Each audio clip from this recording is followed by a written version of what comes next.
You're listening to the We Are Libertarians podcast network. Find all of our shows at wearelibertarians.com. Welcome to the Chris Spangle Show. Today we are going to be talking about disinformation, everybody's favorite topic right now. We have talked for a long time in the show about the problems of social media like we did last week, and there's the left and right want to censor everyone, and they want to fix it with the government. We need to remove Section 230, or we need this or that. And we've always preached, don't let the greater censor inside the house to punish the lesser censor in social media. Well, Joe Biden has blinked first and is making a move to set up a disinformation board. So we're going to explore that, and the lady running it is a treat. So stay tuned.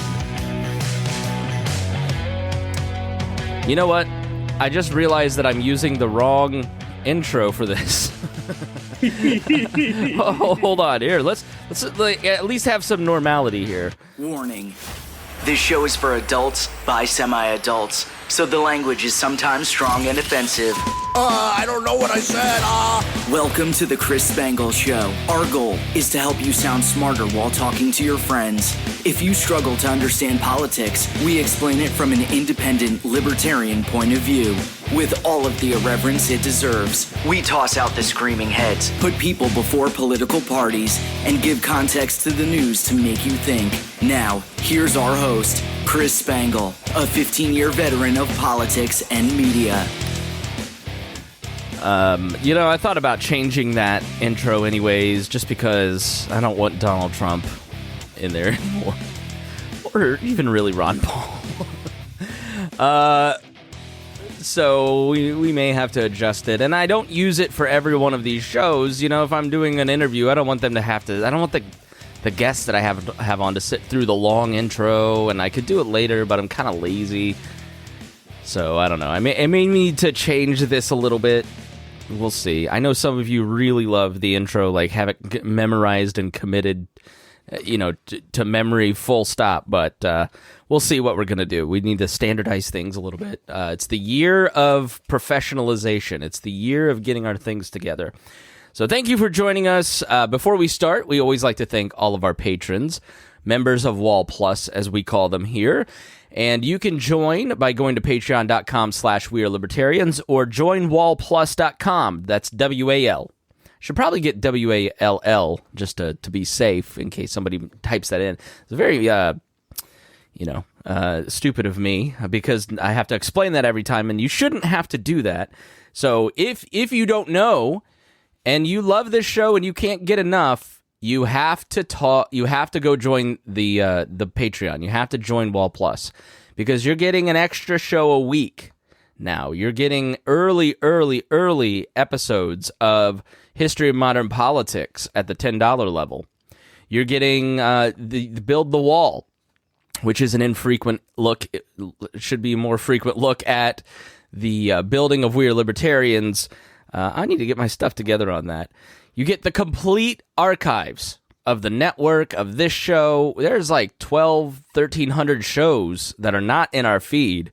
You can go back and listen before 2018 to some of all when we were funner, but less informative for sure. Lots of great stuff in there. The shows like Creating Maya and The Untouchables and Storytime with Gina and shows you probably have never heard of and co-hosts you've never heard of. You get the full archives in there, and you get ad-free episodes. If you're tired of all the advertisements, then you can go and sign up for Wall Plus, get the weekly bonus show. Next week is a treat. We've got Dale, our life coach, coming on to just give us some life lessons. Last week, we finished up part 2 and talked about all the important issues regarding democracy and how to move forward in a world of social media because it's not working very well. But thank you especially to our $100 a month members, Vincent Peichel. He's brand new. Thank you so much to Vincent. Lars Nordskog, Jake Edel, Matthew Durbin, Ryan Hold, Christy Avery, and Jason Doolittle, who is not last or least in my mind. Thank you to every Wall Plus subscriber for keeping the network thriving. We are going to be talking today about Big Sister. Big Sister is watching you. We are, it's finally here. Yes, John Ulrich brought up one of my, I love to kind of talk about, you got to have hooks. So let me pull behind the curtain. You got to have things that people remember you for. And I like to choose things that are kind of silly. Some libertarian podcasters like to choose hooks that are memorable, that are ugly, not tasteful. I like to hate Canadian geese. I like to... What else do I hate? Canada? So anytime you see a Canadian goose, you think of me. And then you go, maybe I should listen to that podcast. That's why you do those sorts of things. And someone said to me that they sending me good vibes the other day, and it reminded me of like when I used to rant about that. Just say prayer. Quit being embarrassed by prayer. Now, of course, I went to see Stephen Furtick and 20,000 people at a worship service last night at Conseco Fieldhouse, so I'm feeling extra Jesus-y. But it was incredible. It was so much fun. We had a great time. But yeah, good vibes are nothing. It means nothing. I'm sure Reinhold disagrees, but, just say prayer. I'm praying for you. Sending good vibes and prayer is the same thing. There's no difference between them. It doesn't make it. I mean, I would be okay with somebody saying they're praying for me, because the way I look at it, is that they're giving you what they feel is the most powerful thing, most visual display of their beliefs. So why would you poo-poo on that or discount that? They're giving you what you may not agree with what they believe, but it doesn't mean that they're not giving you a heartfelt love and care. Because I take it easy. It's pray all you want for me. It's language. It's the perversion of language, Reinhold. You just love to pervert the language. That is the voice of Reinhold. He is my longtime sparring partner. And Harry, how are you? You are looking, well, like you always do, like a nerd. Hi. Well, look, we're doing this. Friday's doing all the intro, like 5 minutes into it. Well, better than most. But yeah, I'm, I am what I am. I am a massive nerd. I do what I can. I saw a meme the other day. It was like me, a nerd, slapping another nerd, and then it said calling someone a fucking nerd. It's always funny because I do that. I like to call people nerds, even though I'm very clearly aggressively a nerd. Yeah. You're really like an audio nerd, which always freaks me out because it's about the only piece of technology someone should ever take Spangle's advice from. Anything else, anything Spangle's advises you on, disregard that. But when it comes to... All right, thank you for joining us, Harry. It's been great to have you on the podcast. Look forward to hearing you on other shows. All right, so let's get started today talking about there's a new government agency, which is fantastic, isn't it? Don't we just love new government agencies? And this is, let me pull up this article here, window. This is from Homeland Security Today.us. And standing up disinformation government. Who wrote this headline? DHS standing up, meaning creating a disinformation governance board led by warfare expert, information warfare expert. Now, this woman works for the Wilson Center, which is a very establishment think tank. Think Woodrow Wilson, a foundation created in his name. Incredibly aggressive foreign policy, everything libertarians don't like about foreign policy, the Wilson Center pushes, and she works for them. She is now the executive director of this new board. A new board at the Department of Homeland Security will focus on countering misinformation and disinformation, Homeland Security Secretary Alejandro Mayorkas told lawmakers today, with Wilson Center fellow Nina Jankowicz, that's how I'm going to pronounce it, separately confirming that she would be the executive director of the board. During a hearing before the House Appropriations Subcommittee on DHS to discuss the fiscal year budget, Rep. Lauren Underwood, a Democrat from Ohio, stated that disinformation is a huge threat to our homeland. and said, Mayorkas has noted that it's a concern of yours at the border with human smuggling organizations peddling disinformation to exploit vulnerable migrants for profit. Citing the Senate Intelligence Committee's report on tactics used in the 2016 election campaign, she added that foreign adversaries attempt to destabilize our elections by targeting people of color with disinformation campaigns. A newer trend that we saw in the 2020 election, Underwood's continue, and already in 2022 midterms, is that disinformation is heavily targeted at Spanish-speaking voters, sparking and fueling conspiracy theories. Completely separate, Harry. Totally separate. Now, that may be true, but totally separate, Harry, is that the Latino vote is trending Republican and more Latinx, voted for Trump in 2020 than they did in 2016. Yeah, complete coincidence. And remember, it's just Latino, okay, or Latino do not. No, Latinx. Latinx, please. No, no one uses that. No one uses that. Okay, we don't use that here. Okay. Reinhold uses it. No. Reinhold is not necessarily woke, but I love pretending that he is. Like, there's some fake article going around that men, midwives are being taught to push babies through their penis. And I'm like, Reinhold, did you write this? Part of my disinformation campaign. Right. And, woke left. But now, compared to most libertarians, now you've turned into a wokester. But I'm aware of things that go on that people are, have issues with. That's what that is. I mean, that's really what woke is being aware of other people's feelings and needs and issues that they deal with. So, I'll take that label. But all right, thank you for joining us here on the program, Reinhold. We look forward to hearing you on future episodes of some other show. Have a nice life. No, I'm just kidding. Yeah. But yeah, I mean, the Latinx thing, just real quick, Latinx thing is badly implemented and kind of silly the way they did it. I understand what they're trying to do. Let's be honest, patronizing and insulting to many people of Hispanic heritage. I understand what they were trying to go for. Mm-hmm. I mean, you've got a gendered language, you're trying to make it ungendered. But that was the most silly way and as you said, patronizing way to do it. So. Yeah. Again, very changing racist, the language. Very Eurocentric. Okay. All right. Very European centric. Why do that? Why? Hmm? Oh, because when you leave the United States and Europe, most places care. They talk about race, but they talk open and freely, and things are gendered. Welcome to the rest of the world. Right. I see what you're saying. So because you're trying to make it more like English, then it's Eurocentric.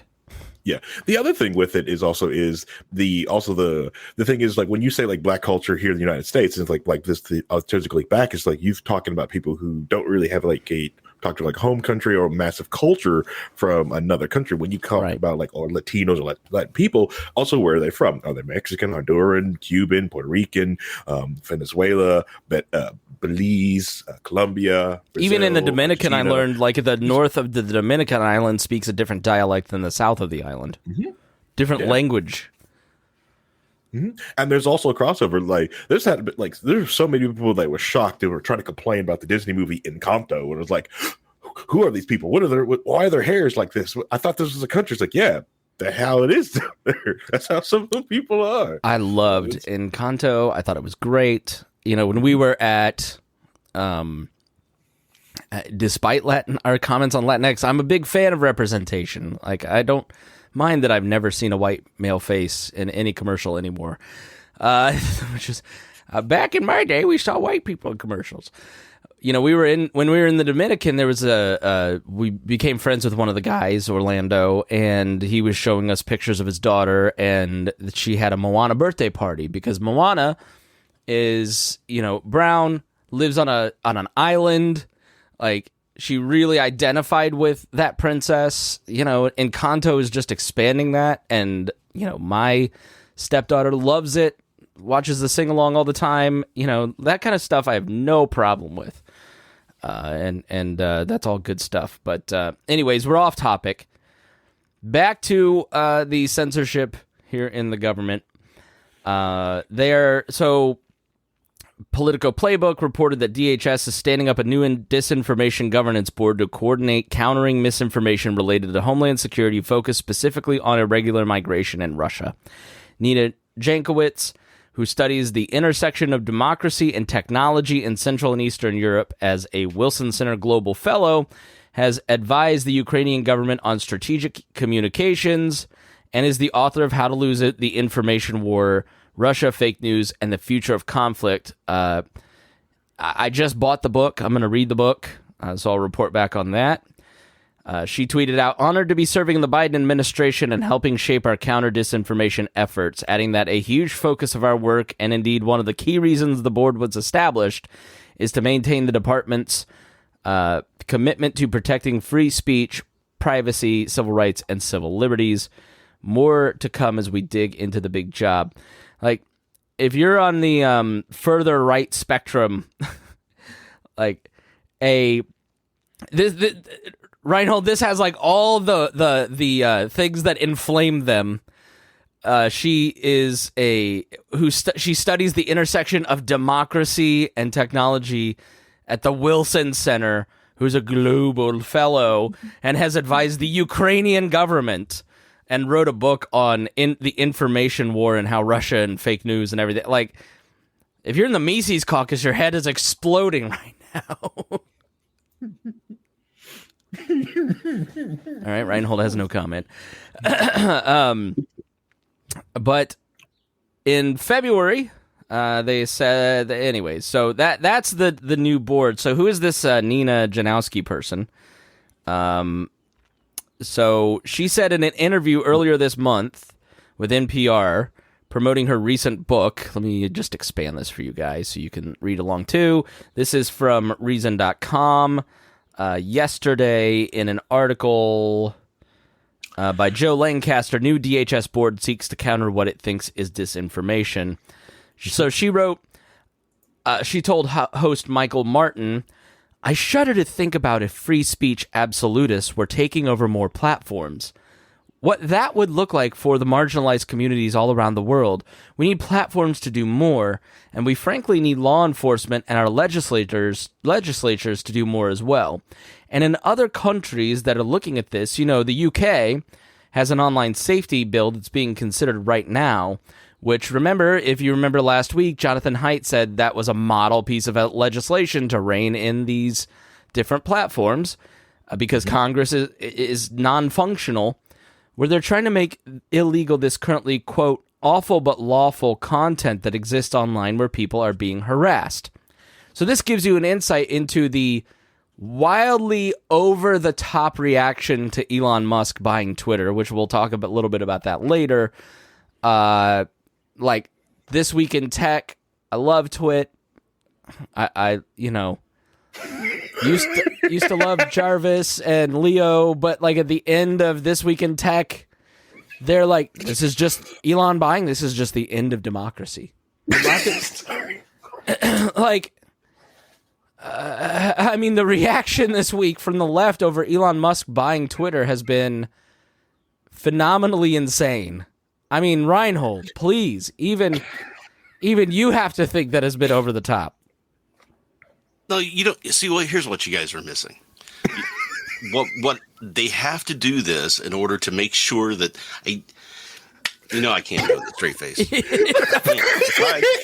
I was trying to play devil's advocate. I cannot do it. This is the stupidest thing I think I've ever heard of. And trying to get politics involved in this sort of thing. I spoke last week about how we don't have any, agreed upon source of truth that everybody kind of goes to say, okay, this is what the facts are. The worst thing you could do is get politics involved in it, because as soon as you get politics involved in it, you can't be truthful. You start having to change things for the political reasons, right? Yep. And then you've got, Fauci's a great example of that, where he gets in there and Trump wants him to say certain things, and then Biden wants him to say certain things. So he's flip-flopping, trying to appease his masters, and makes a whole mess of everything, right? And on top of that, a great point was pointed out to me earlier that I had almost forgotten about. If you put in a board for disinformation and making sure what's truth is being presented properly, what happens if Donald Trump gets back in office? Exactly. 2 Now, years he from has now, he's control in of charge. it. Right. It's insane. It's exactly what we had said so many times through the Obama administration. Okay, create the Consumer Protection Financial Board. What happens when Donald Trump wins, guts it, and puts Mike Mulvaney in charge of it, and it's no longer functioning? All of the executive orders that Obama, because he couldn't get things through Congress, Trump comes in and deletes them. First day of the Biden administration, Joe Biden comes in and removes a ton of executive orders from Donald Trump, except all the immigration ones. Like, this is no way to govern. And so you start creating free speech boards. What happens when Donald Trump and his alternate vision of the world, where he just says everybody has become reactionary. I asked you, Dennis, or Reinhold, excuse me. Call those alternate facts. Yes, his name is not Dennis; it is Reinhold. What is with the freak out of Elon Musk? And you had the best point. You go, people they don't like are having a happy reaction towards something, so they have to freak out and say they don't like it. Like I think you nailed it. It's literally a reaction to the reactionaries, and everybody's just constantly, because nobody's operating out of principles anymore. Nobody's stopping and think, because everybody's just living in the now, in the news cycle, controlled by, a tweet. And it's like Donald Trump talks to one person and has one idea, and then he comes in and another guy comes in and sends him off. It's like, that's how we're all operating. It's insane. All right. So first off, the Ministry of Truth. All right, and this needed person. One, shout out, finally, a millennial is getting in charge of a government department. A TikToker, no less, which we'll play for you. Yeah, millennials, yeah, we finally made it. Okay, all right. So the other thing is, it's you coming from a government that, endorses things that aren't mistruths and also gave themselves a leeway to lie to the American people. Because they don't lie to the people. What are you talking about? And if we name had some examples. If we had a thing of truth, one, the 1619 Project wouldn't exist. It would be thrown in the dustbin of history of this is freaking garbage and destroys history. The other thing is truth takes a while. All right. It's more of that was true. We know this because 5 years later we checked that and we got all the sources from it. So this whole real-time truth thing, come on, that's not going to work. Especially on a government agency. In order to even be possible, by the time it's considered truth, that means it's evergreen and we can put it in a book. Now, but the idea that, why are you attacking the 1619 Project? What's your beef? Oh, the 1619 Project? Yeah. That it says the United States started in 1619 because that's when slavery started. Started in the Americas, and that the American Revolution was started because they were trying to keep slavery here in the United States, which is utter bullcrap. That's why. That's it. Yeah, there's definitely some problems with the history of it. That the American Revolution was fought to keep slavery in the United States, or the Americas, because for some reason they believe that if they were going to just stay with England, England was eventually going to take away their slaves, which is not the case because England allowed some slavery. Harry is spicy today. Right? Harry, what do you think about kids being forced to choose their pronouns in second grade? All right, so as an English lesson, I can understand it, but the idea of telling them, oh, well, you can't tell your parents and keeping that discussion, I dislike anytime you try to tell a kid under 18, hey, but don't tell your parents. Yeah. That's sus, super sus. There's a local school that is apparently doing that. I've alerted Rob Kendall. All right, Reinhold, your chance to say the opposite of whatever Harry just said. Now go ahead. Fight. I think the Fight. 1619 Project had a few good points and a few bad points, and I wouldn't look to it as a source of truth, as I wouldn't look at any single point of information as a source of truth. And they're adding politics into it, which is exactly what I'm talking about. You can't add politics into the whole thing because that doesn't work. It changes things, and people see that, and then it's just a mess. As far as the gendered thing, that's a whole thing I can get into. I don't know if you want to spend an hour. We don't. We don't want. No.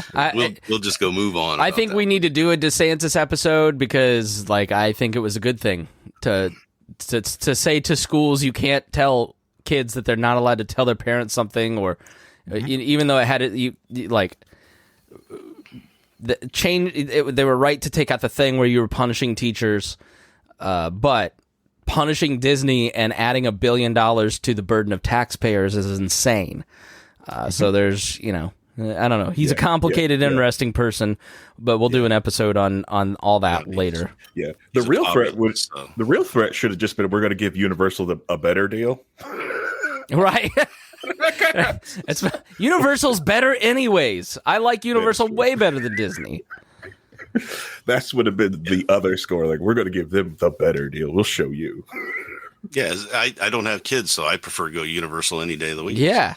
I mean, as a kid, I preferred Universal. Disney was just nothing but lines. Yeah. So many lines. I just, as an adult, I never run. We are so ADD today. I know, right? This is like old school Wall. Yeah, but I do have to say that I have a kind of a weird relationship with the Universal, because I've never experienced lines there, but partially because the only time I've been there was when the place was bought out for an event that I was at for Microsoft. So yeah, it was just my group. That was my mom broke her leg one year. So we got to go to the front of the line because she was like, I need a wheelchair. All right. So back to disinformation. But Harry, your point is right on. It's like, well, the governing board of disinformation needs to act quickly. And so we need to remove any kind of reference to the fact that the kid was not getting in the face of the Native American guy at the Capitol. We need to, if you were talking about your own personal health issues, let's say somebody got a shot last year and had heart issues with the vaccine and wants to go on and tell their story, is that misinformation? Let's say you're a credentialed historian that wants to quibble with the 1619 Project. Is that misinformation if you write a book, for a libertarian think tank?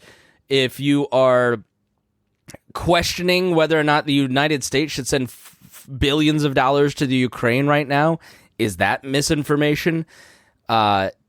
What is misinformation, and should the government be deciding it? I never thought the social media platforms should be deciding it, because once they started to get into deciding what is and what is not political misinformation, it's they have taken a hammer to what was needed as a scalpel.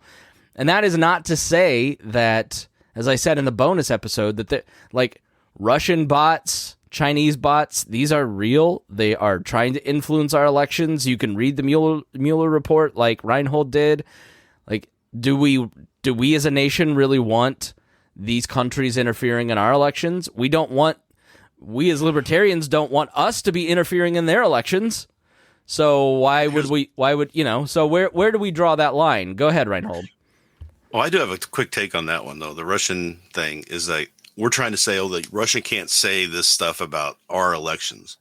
And last time I checked, the right to free speech was guaranteed to every single person.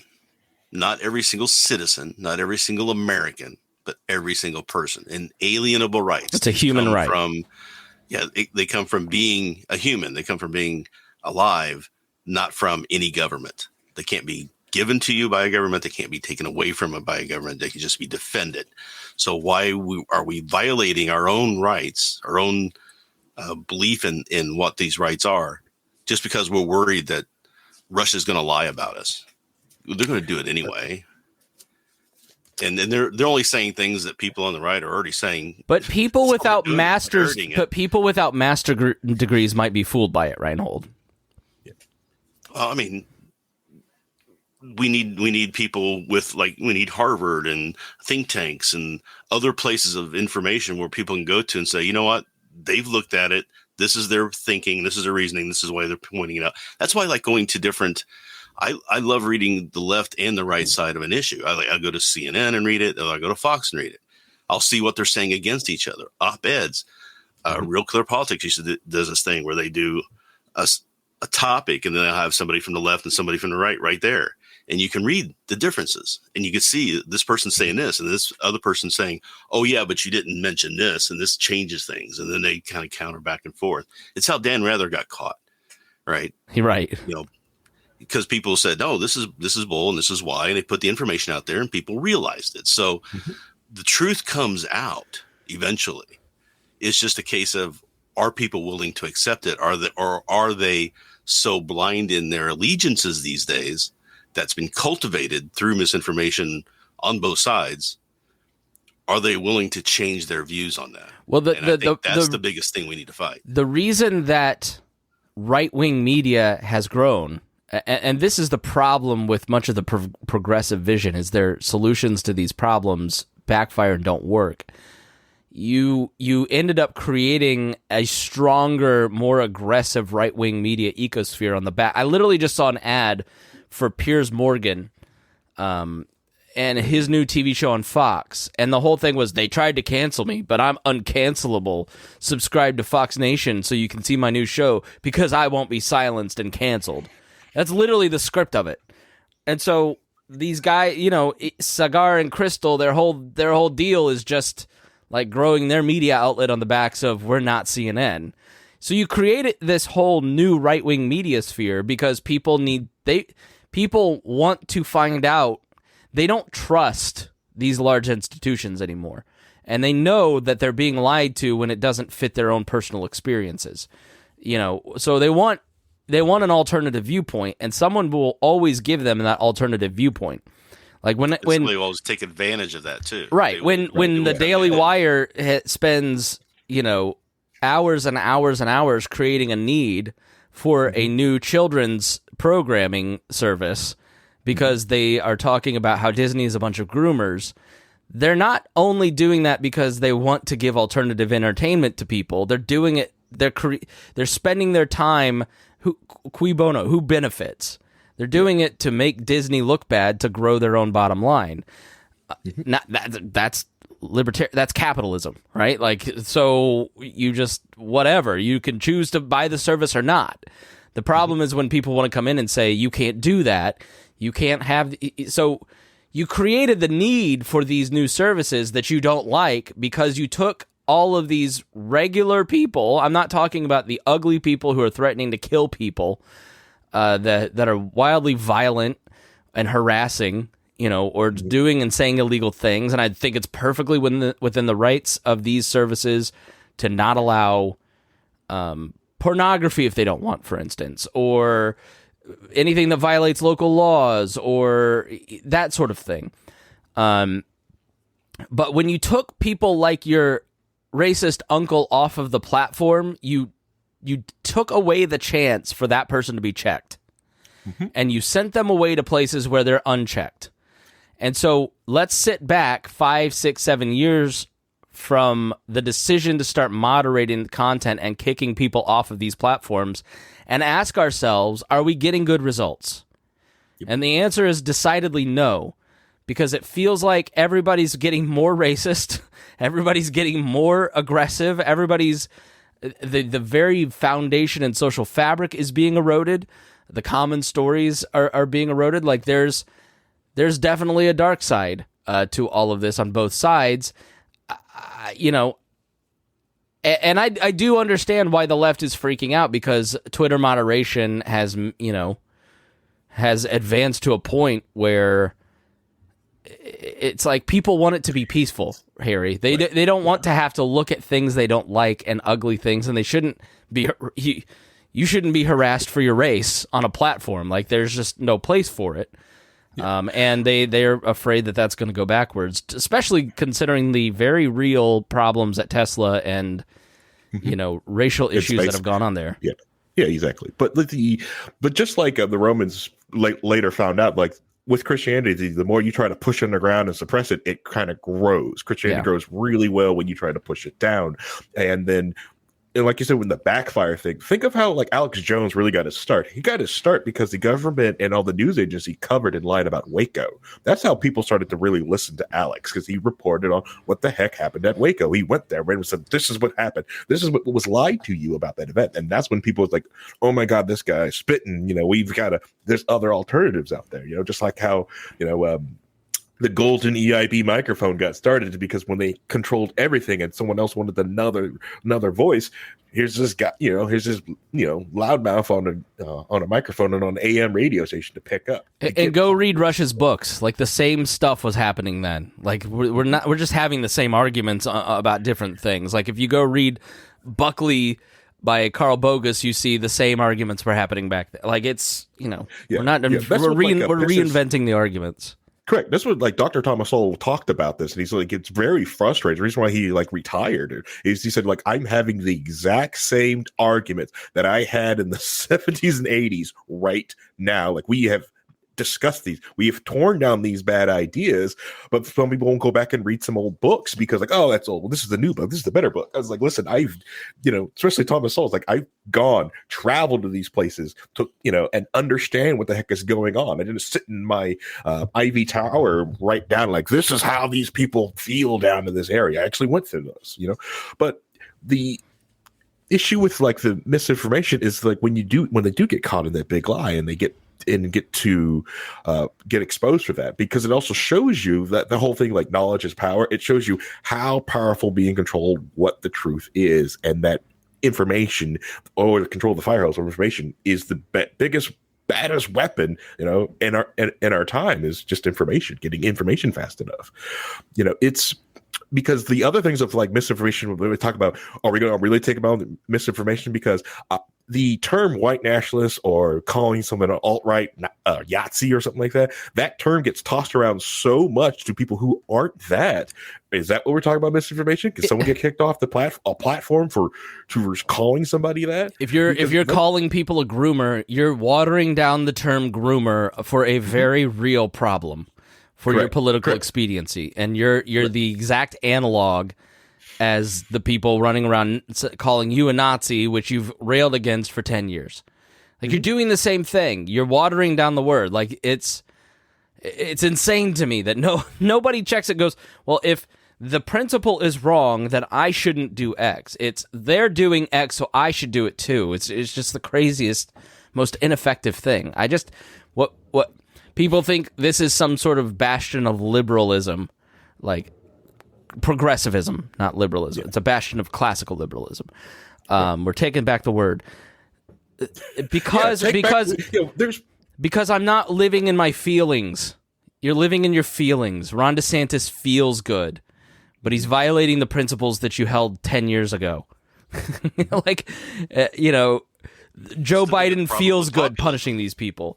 Joe Biden feels good when Nina Jankowicz leads some board, but you're violating the principles you said you agreed with during the Iraq War. It's if you are reacting to other people's reactions, you are being controlled and you're being foolish, and we're all paying the price for it. Oh, it's pissing me off. To your point, Harry. Charlie Cook over at National Review ended his very good column on this, basically saying they need to, okay, if you're going to create this board, you need to follow this woman around. All of her emails need to be completely open. Every single one of her board meetings needs to be broadcast on C-SPAN. She needs to be followed, basically, and have complete transparency, because you cannot play with the government attacking freedom of speech. And they're doing it under the guise of migrants and Russian propaganda, and we're all wise to this game at this point. We all know exactly what they're doing. We all know exactly what they want to control. We'll see that as we kind of talk about, play some of these videos from Nina. We know exactly who this person is and what they want to do and what they want to control, so you better follow them. And he ends the column this way. All told, it will be tough to find a more perfect example of modern American progressivism than this for a good while. It exhibits an entirely undeserved epistemological self-confidence. It is driven by a niche moral panic that begins and ends online. It is unabashedly authoritarian in concept and in tone. It involves the addition to the public payroll of one of the silliest people in all the land. And like so much of that contemporary left ends up doing, it has pushed the vast majority of psychologically normal voters into paroxysms of derisive laughter, meaning regular people are having hysterical fits of laughter at how stupid this is. One of the most remarkable features of our age is that the more het up about an issue the American left seems to be, the less serious its saviors seem to become. Daniel Haransani is correct to argue that the very idea of the state putting an imprimatur on truth is both dangerous to freedom and laughable. But I wonder if he perhaps is overestimating the extent to which the Democratic Party and its chums will ever be able to control America's national conversation. We are told that we are in the midst of a chronic information crisis, and yet the best the progressives can do to fight it is to promote Brian Stelter, Taylor Lorenz, Jen Psaki, and Nina Jankowicz. Thoughts? Oh, man. Yeah. It is a scary idea to allow the government to control the truth or be able to do the truth. It's the exact same thing we've gone through. And you're right. We're wise to this game because for the last 2 years, people have allowed Fauci to be the science, which is the worst thing that ever could have happened, because the CDC, the Mayo Clinic, John Hopkins, they never pushed up one doctor, one scientist. It was a panel. We brought a panel of scientists here. None of them are the science. None of them are the truth. We are discussing opinions and checking another person's opinion and voting our own opinion. And we're also getting checked from other people. Not one hospital, not one area could be the truth. There were a lot of different hospitals and doctors that was like, no, we do not believe the CDC on this thing. And it seems like we are codifying that to a truth from the government, who we have tons of paperwork and we've got the documents of them lying. Of recent examples. Did you ever read the article about the suppression of information by the COVID board? And it was in, I think, Vanity Fair. It was not in... Reinhold just dropped off. He's getting... there's a Libertarian Party of Indiana meeting, and he's on the board, so Reinhold just dropped off. What was... I'll have to find the article, but I'll find it. But it was basically Fauci and Birx and everybody talking about how they needed to cover up something, and I'll be ruined if this information gets out. And, I mean, it was a direct example of lying over the last few years. I mean, I'll find the clip from 2019 of Fauci saying masks don't work, just exercise.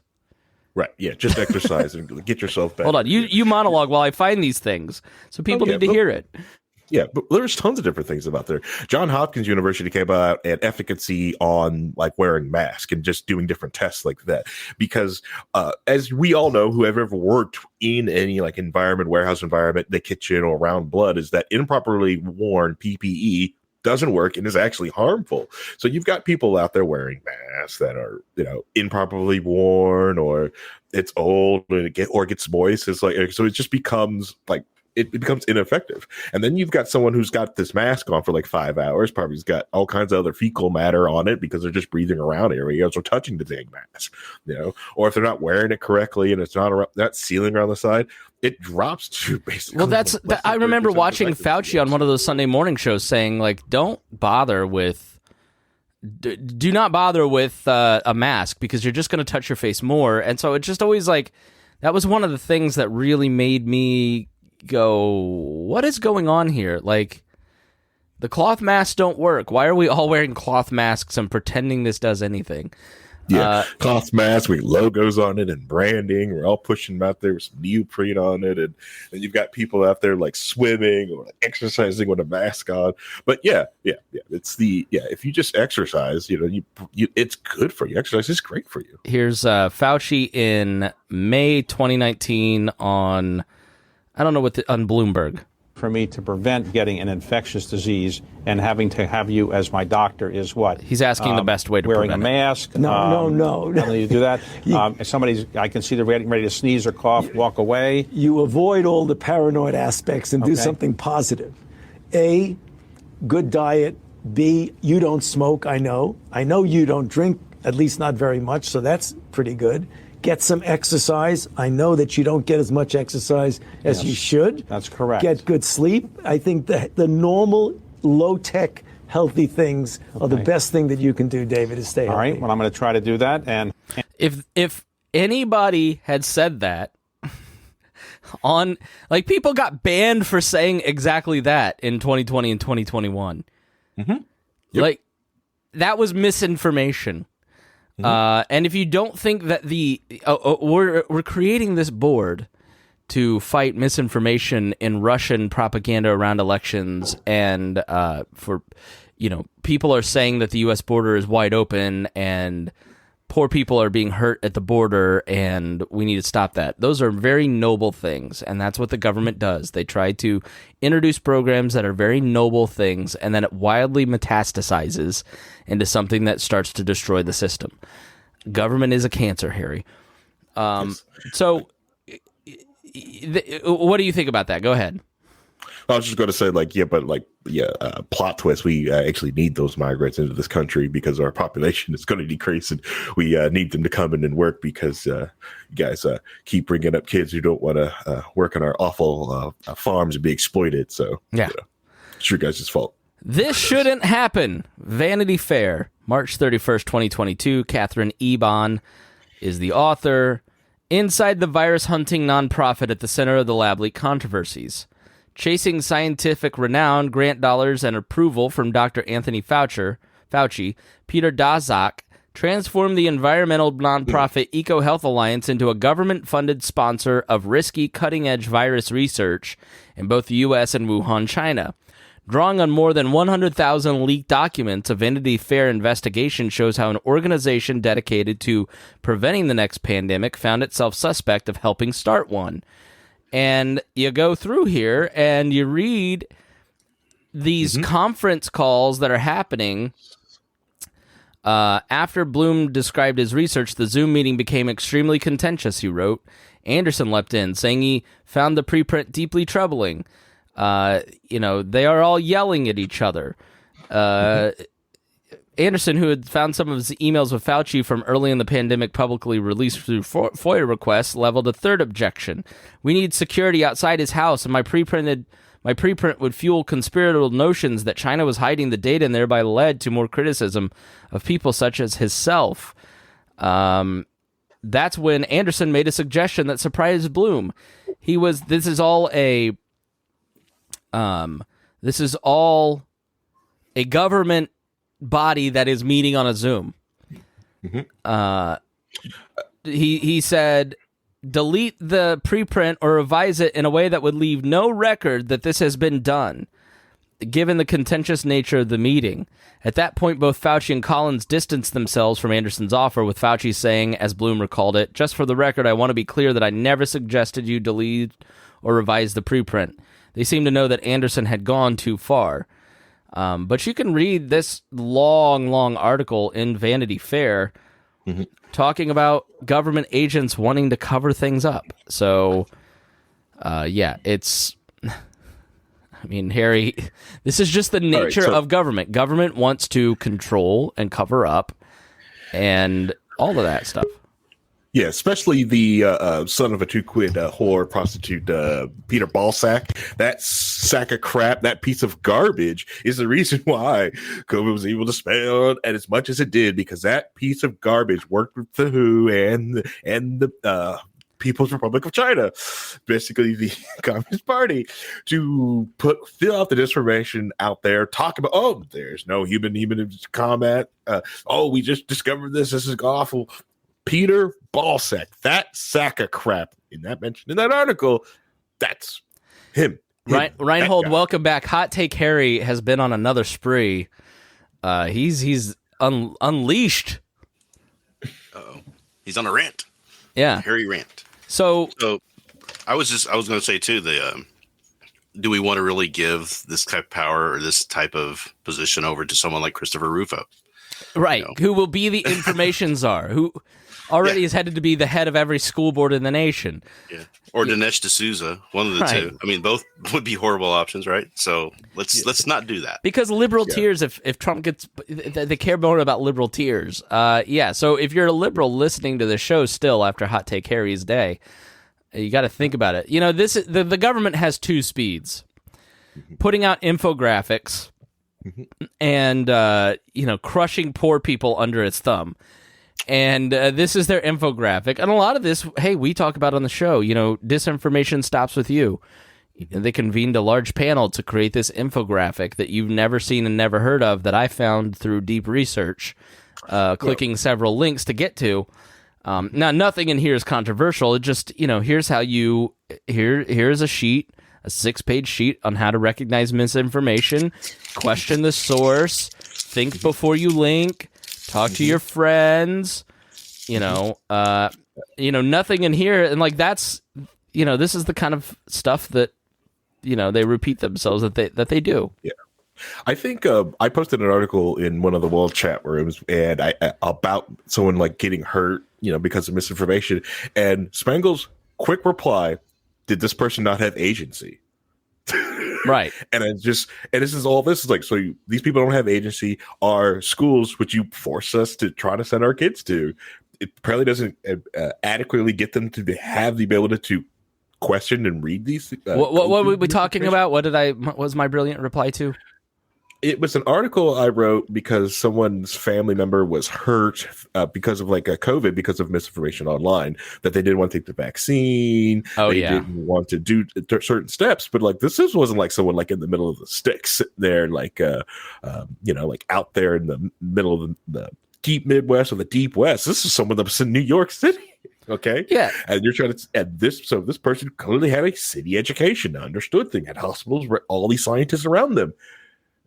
Yeah, because these are patriarchal people who are exactly like Anthony Comstock. And anybody who says we don't know anything about, we've never experienced this kind of censorship. I saw Nancy Pitt may say something like, no, let's talk about Anthony Comstock. Anthony Comstock is this guy who, alive from 1844 to 1915, a dogged reformer, imposed his Victorian values on a rapidly urbanizing U.S., sometimes in disregard for the First Amendment. He was a very religious man, and he organized an independent New York branch of the London Society for the Suppression of Vice. The society crusaded against pornography and persuaded the Congress to pass federal legislation known as the Comstock Act, making illegal the transportation and delivery of obscene, lewd, or lascivious materials. Using his position as a postal agent, Comstock then set out to ensure the law was enforced, culling the mail for improper materials. Comstock and his colleagues later claimed they had destroyed 160 tons of obscenity. You can read more about Comstock. He opposed the use of birth control medications, and devices played a role in the late 19th century of abortion. He was instrumental in ending the Louisiana lottery. He tried to suppress Mrs. Warren's Profession, a play by George Bernard Shaw, sympathetic to prostitution, and Shaw coined the term Comstockery. He is the guy that basically H.L. Mencken and his magazine. He sold his magazine in Boston to one of these Comstockery guys, and got arrested and had a big free speech trial. Then you had the Committee on Public Information in World War I. President Woodrow Wilson established the committee in April 1917 through the executive order in response to the U.S. entry into World War I, an attempt to mobilize public opinion behind the war effort with every available form of mass communication. And what happened all across the nation, and Mencken relates to this too. Mencken, a proud German who supported the Kaiser, tried to defend all of the people living in the Midwest, including the area of Indianapolis I currently live in that was largely German. I go to the YMCA there, which was a Turn of Aaron, for the American Turner Society, which was this German... the Germans invented gymnastics in these Turner societies. Look it up. It's a really cool civic society. And Spangle is a bastardization of Spangler. Somewhere along the line, somebody changed our name from a German form to an anglicized form. And lots of you have that too. Because people were getting the crap beat out of them in World War I. Because of this propaganda. The most recent example is Muslims in 9/11 and the propaganda that was basically used by the Bush administration that led to anti-Muslim sentiments. Mm-hmm. this stuff has real world consequences. Speech does have real world consequences, which is why it's up to every single one of us to think about what we consume and what we share and amplify. And the government, the best they can do is make the problem worse and create some infographics that nobody sees, while spending tens of thousands of dollars on that infographic. So this Comstockery notion from a deeply religious person is the same exact patriarchal attitude of somebody like Richard Hanina. And I don't know if this guy is some sort of fake account. he could totally, I could be sharing a parody account and not know it. Be sure to check out my Telegram channel at Chris Spangle Show. I'm posting a lot more politics there than I am on, these other platforms. Twitter, I share whatever, but if you liked following me on Facebook, I'm not really doing stuff there anymore because there's just no point. Nobody sees anything on Instagram or Facebook, and it's just going to get me banned 5 years from now. So I got a Telegram channel, and I shared this there. Richard writes, Elon Musk takes over Twitter. He's a billionaire who doesn't even have a master's degree. Is that who we are going to trust with the future of our democracy? A few more years on a college campus where he could have been exposed to diverse ideas, Harry, and a professional educator who could have made a great difference in his outlook. In a time when so many are getting that experience, doesn't our democracy deserve better? Education matters. Please listen to a master's who has experience in activism, he means Sean King, and working for social justice, and note the contrast with Elon Musk's naive notions of free speech. Now, Zuby responded to this, a libertarian musical artist. Elon Musk takes over Twitter. He's a billionaire who doesn't even have a master's degree. Is this who we're going to trust with the future of our democracy? Zuby replies, yes. Richard writes, how does that make you feel as a black man? There are young black men with degrees living in poverty as we speak. Zuby writes, I'm actually a black woman. Please don't assume my gender. Richard replies, I'm sorry. Even with a PhD and a JD, I don't always get it right. I appreciate you correcting me, and your words will guide me forward. So great troll. Yeah, so this notion, Harry, it's just patriarchal. It's people who think that they know better than your dumb ass, who just is exposed to too much information. We just really need to control how stupid you are, because you might read misinformation that will get you killed. And I'm saying there's a COVID vaccine. There's treatments for COVID. At this point, if you are not protecting yourself, that's on you. You're not spreading the disease. We know that now. Like these are all things that are understood, but we just need to protect this woman and remove her agency as a thinking human being because she's just too stupid. Yeah, well, they're all just too stupid. Well, the other thing is with they're very upset at this African American owning a company and controlling Twitter. All right. That's what they're upset at. But the other thing is there's hot what do you take mean Harry that strikes again, Reinhold. And when they talk about I'm not the biggest Elon Musk fan. I like to hate on Elon Musk. I think he's a con man. I think he's a vaporware salesman. Those are my alleged thoughts of this guy. Because where's the Cybertruck? Where's my stupid Hyperloop? Oh well, these are all bad ideas. Shout out to Thunderfoot, by the way. But it's that I like hating on Elon Musk. So I know a little about him. So the idea that he doesn't have a diverse thought, what are you talking about? He's around engineers all the freaking time, and these engineers aren't coming just from Stanford, and they're not just white bread, cornbread people sitting in Stanford all the time. No, he's dealing with all kinds of diverse thought and diverse people dealing with SpaceX. So this idea of he doesn't know what he's talking about. He's not meeting all these people. It's laughable. It's just are you just so on Twitter so much you don't see the bigger picture? You don't see what's going on. But then again, it is Twitter. So, well, and the thing too is there is a point to be made that Musk doesn't really get. He's got naive notions about free speech. A lot of people have kind of naive notions about free speech when really what they're talking about is the freedom to be heard, and have your words be heard by other people. So it's not like I can say what I want to say. It's like you can't stop me hearing what you said, or I can't stop that from happening, right? Forcing people to basically listen to other people that against their will, which is a violation of free speech and free association as well, right? So there's a lot more nuance around the idea of free speech, especially in the world of social media and the internet, and how we're going to eventually get to this. And I don't think looking to Elon as being the savior of free speech is in any way rational. Yeah. Right. Yeah. Now, the problem is that we don't educate people in this country on how to recognize what is a fact, what is an opinion, we've got people who are complaining about news media when they're usually just complaining about the opinion part of the news and not the actual reporting part of the news. I think you reporting nailed part of the news is not 100% great, but they always point to, well, look what they said here, and they go point to an opinion article. And it's like, that's opinion. That's not, you got to understand the difference between the two and how to research things and find out what, when you get told something in an opinion piece and they give you certain information, what are they leaving out? What are the counter arguments that they're trying to avoid you asking?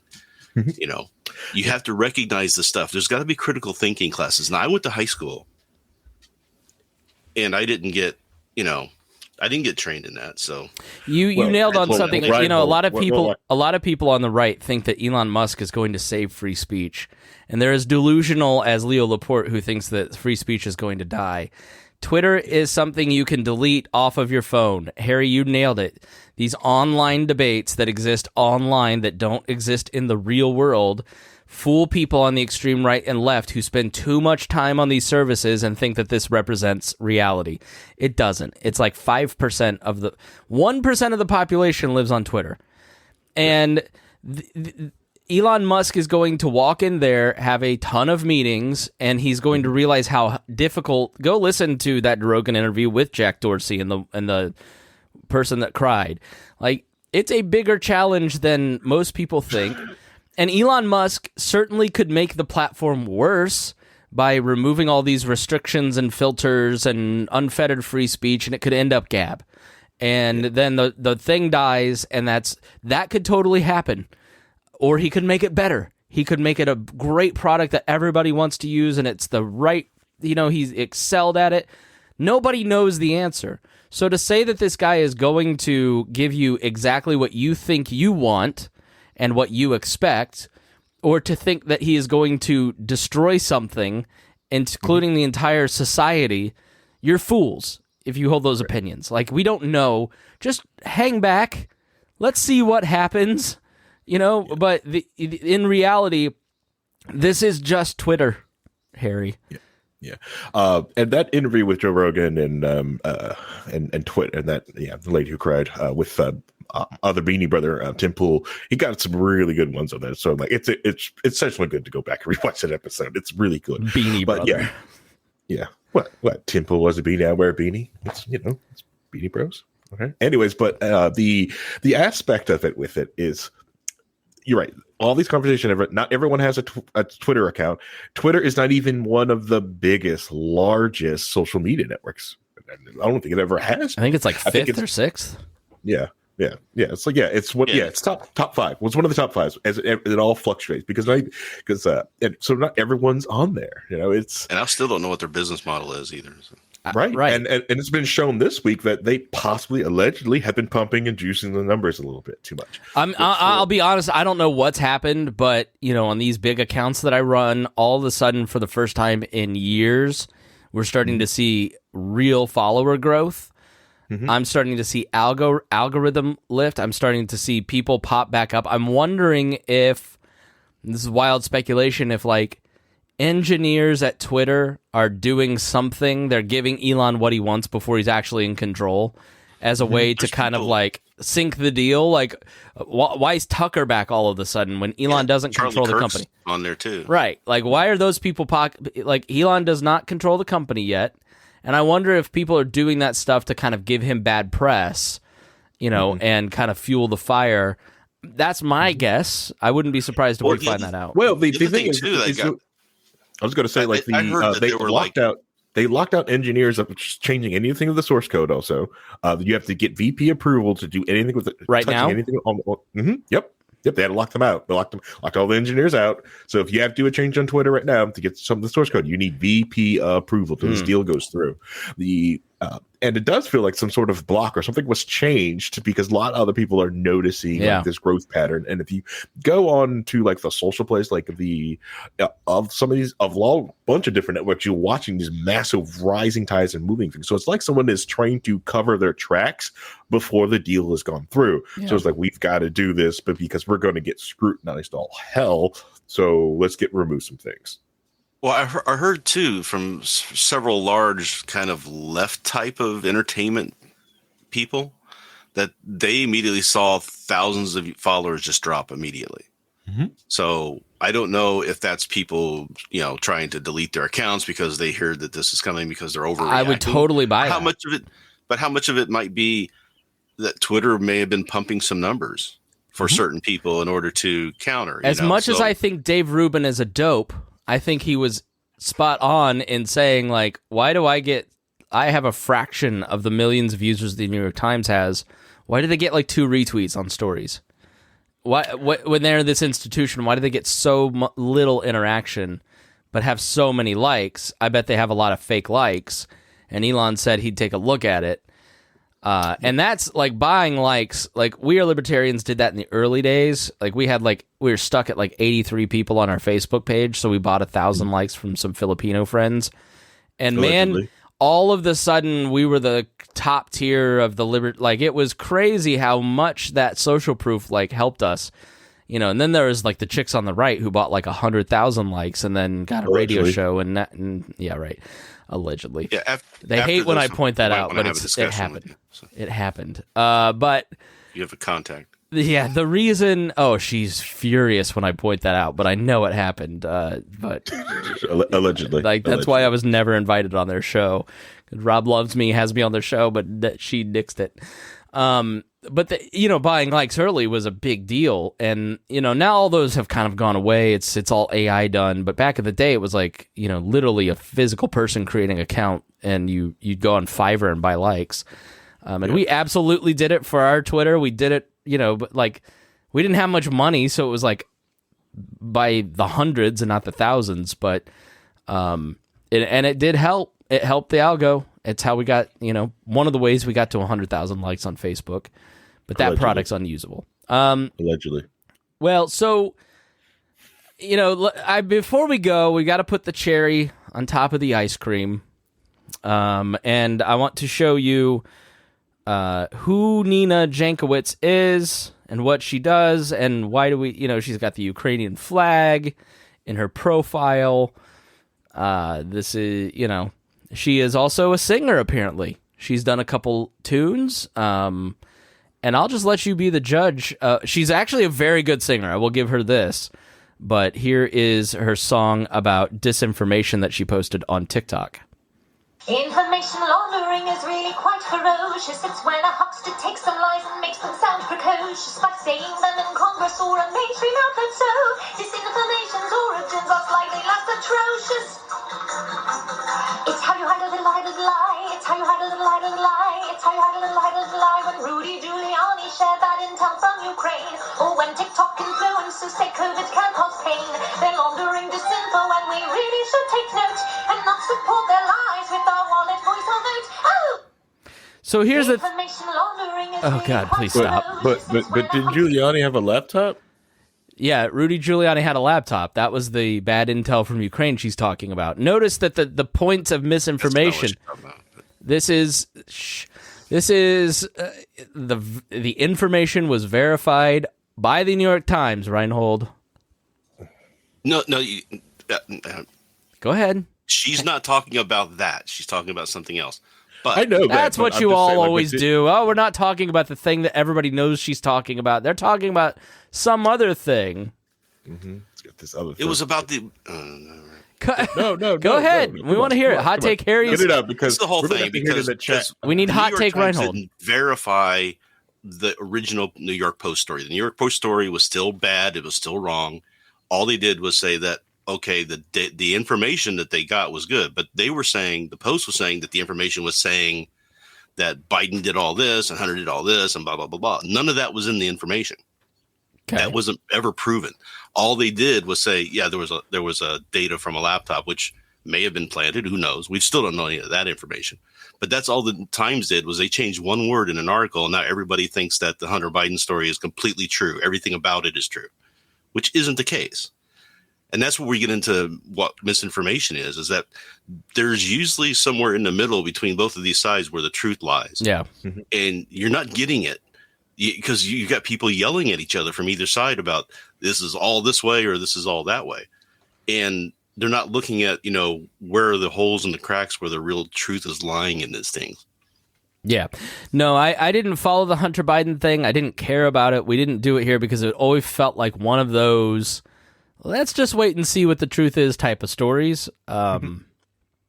So, and because somebody was going to find out the truth, and that's really like the new Chris Spangle show, We Are Libertarians motto. It's like, after the Covington kid, I was like, we're going to take our time and let things get that seem sus work themselves out instead of just jumping on the hot takes. If it makes us late, I don't care. I mean, this is a part-time job, not my full-time career to promote you, to promote a side, right? We're trying to suss out the info. Yeah, and since it's part-time, it's really easy to get to pass disinformation or pass bad info around. If this were my full-time job, and this is one of the things that I always battle myself because I'd love to do this full-time, I want to.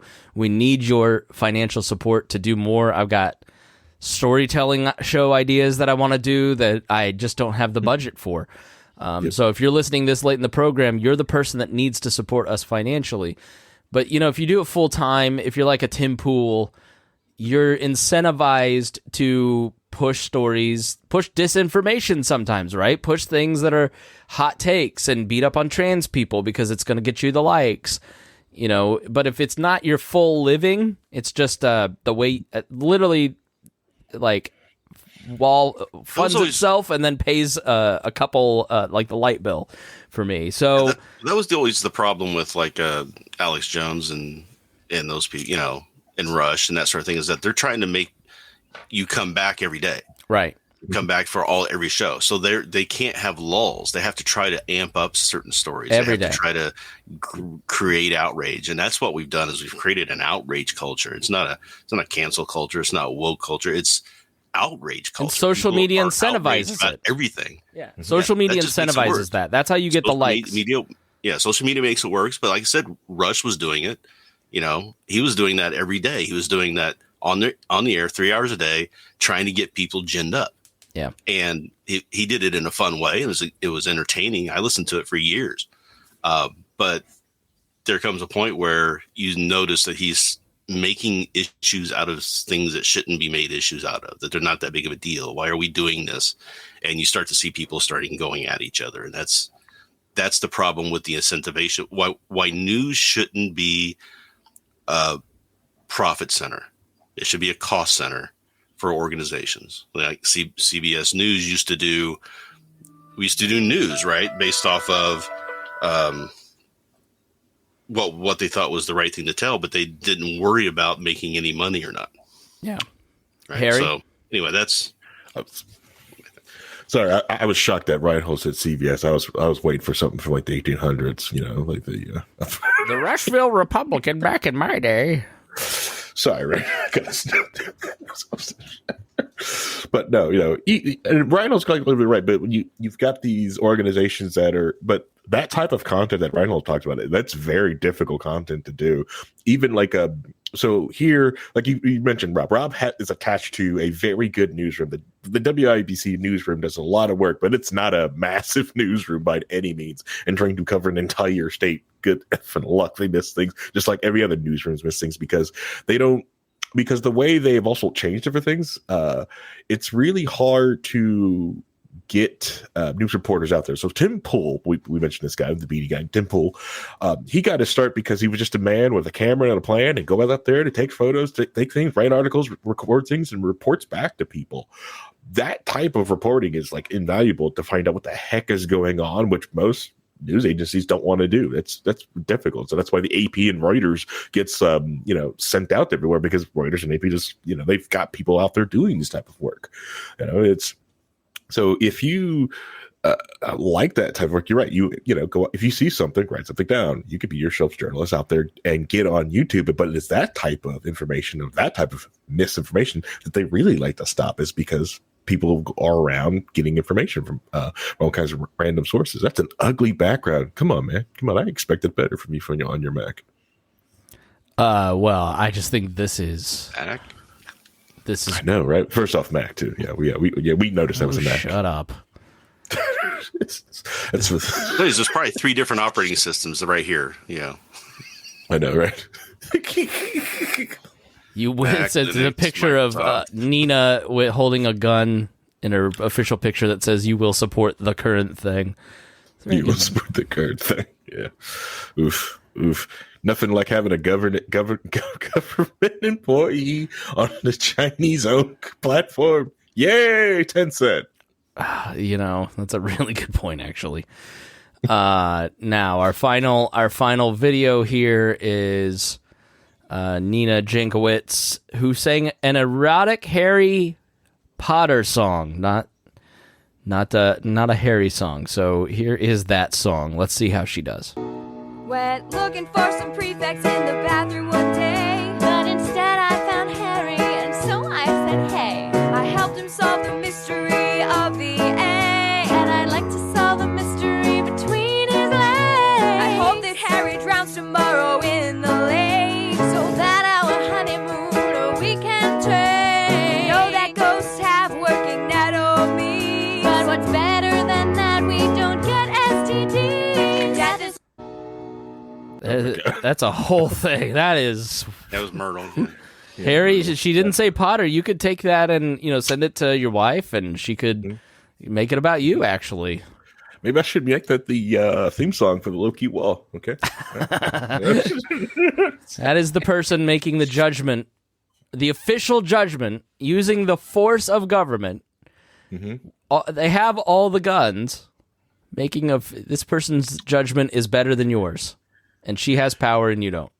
Do you like that? Do you think that's wise? Do you think that's smart? I don't. So final words, fellas. Well, my final word is this: just like, if you wanted to know truth, you've got to get out of the caves. I'm sorry. Got to get out of the caves. And explain the Plato's Cave. Heck no. You've got time. Read all of it. It's fine. But read Plato's Cave. Yeah. Go ahead. Good luck. Don't fall. Don't do it on Audible while you're driving. You will fall asleep. Anyways, no. Understand that it's your idea as a human being that you can discover and read different things. Don't let people put up these wall gardens of knowledge around you. If you are interested, like if going through this pandemic, you were interested in a lot of the science of the biology from it, you can pick up a biology book and understand more of it. It's okay. You can learn this type of stuff. You can pick up a book. Education is free. You've already paid for the libraries. They already stole the money from you to build these libraries, and all the information is there. Just go read it. It's great. It's great information. Like, the more and more I read about like physics and chemistry and knowing about nuclear science, it's very fascinating, and I wish I would have did that in college instead of IT a little bit, because it's incredibly interesting. And I also want to get a shout out to Thunderfoot, because Reinhold and I was getting ready to work on an episode to talk about maintenance on nuclear weapons, and as doing research for it, Thunderfoot beat us to it, because he's a scientist, and that's his daily job, while Reinhold and I working on computers while trying to do to it. And it's a great video. I recommend going out there from the Voice of Thunder channel. Thunderfoot sit there and did it. That's if you really want to know the maintenance on that, because the U.S. government spends like $40 billion a year on maintaining their nuclear stockpile. So nice. It's, after watching all this of the Russian military do things, it's kind of like, ooh, where did that money go? Russia's spending to maintain theirs. Right, because it's got to be more, because they have more, and their environment that they're stored is probably not the best either. And then what happened to the 90s to this? They have, because the oxidization rate is some of the best part of the video, like how, like, which didn't dawn on me, like, holy smoke, they can rust, can't they? But the other thing too is that Russia was never known for the best nuclear technology. It would work, but wasn't exactly the best. Yeah. So, But on my side, if we're going to talk about boring authors, let's just listen to Tolkien describe a tree for 5 pages. But when we get into this whole thing about truth is really a tough one to crack, in my opinion. I still don't think I have a handle on what I think the answers are going to be or what we need to do. But I think we really need to start with making people more aware. And you do that by getting the information out and educating people through free speech rights. I mean, you tell people, you put that information out there, and the good information should eventually rise to the top. I know that was a big fear, and I talked about it last week with the quote from Terry Pratchett, but at some point we need to, as a people, diminish the conspiracy theory stuff and raise up the factual stuff and come together on that as an understanding, even if we disagree or we have a different political bent. I just don't know if we are in a society right now able to do that because of the massive outrage culture that has been created and everybody hating each other. So the reflex, we talked about it earlier, the reflex of why are the left so against Elon Musk? It's just because the right are for it. And the right are for it because the left were against it. It's back and forth. He's no one's cathartic. even looking at the actual facts or making good points. They're just spouting off these cliches, and it's annoying, and there's a lot of noise out there. So cutting through that noise is the worst part. Yeah, for my part, Elon Musk is cathartic. Having had the We Are Libertarians business model of broadcasting on social, basically Facebook especially, YouTube, and Instagram, and to a lesser extent Twitter, on my personal accounts and the We Are Libertarians accounts, systematically shut down any kind of reach that we have, because the word libertarian is in the name. Associations, accounts are networked together. You follow these accounts because, part of what I tried to do in the early days of this was to network together the libertarian movement for new people to understand what was going on. Things like libertarianpodcast.com and libertyexplained.com, which both exist still, if you want to go check those out.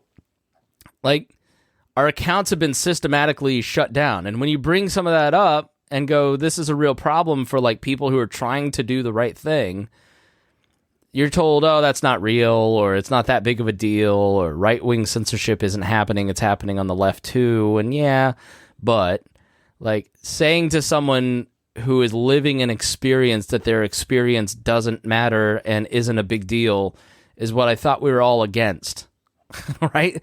And to see the people who have said that stuff to me for 5 years upset and basically walking to the other side, now you can say to them, it's a private company. It just, I don't know, it feels good. It's schadenfreude. It's not nice. It's not supposed to feel good. I'm not supposed to find joy in the happiness of people that have hurt my business and have made my ability to do this a lot harder, a lot more expensive. And it just feels good. And there's a catharsis to it. And you want Elon to come in and give you back the organic reach that you had in 2014 so you can reach more people with your message. I don't know that that's going to happen. I'm not looking at this guy as a savior, but it does feel pretty good. And that, I think, is the people who kind of think like me and are on that side, are enjoying it, and it feels good. And people who are your opponents don't like that. They don't want to see you win. They don't want to see you happy. And I think that's a big part of it. But yeah, I think that it's just all reactionary. Thank you guys. We will be fake live for the next 3 weekends. I've got my 20th high school reunion one Saturday. I'm going to a race one Saturday. Harry and Gunther have a party that I will be attending. So there will be a show Saturdays for you guys. I will be doing it just through the week to make sure that we meet our commitments, but Harry and Reinhold have May off, basically. So Thank you to you guys for being here, and we thank you all for listening. We love you. We appreciate you. And hey, if you got something out of it, please spread the word. You sharing the podcast is literally the only way it's going to grow. That's the only thing that works. And a special shout out to Ron Milford. We really appreciate you. You watch all of our stuff. After every show, you go and thank the guest for coming on. You talked about it in your podcast, The Ron Milford Show. So we just really appreciate you, and thank you so much for sharing. And we ask everybody, go check out The Ron Milford Show. Just a regular dude from the Fort Wayne area who is a really nice guy, and really appreciate him. So thank you. We see it. We appreciate it. And with that, we say we will see you again next week.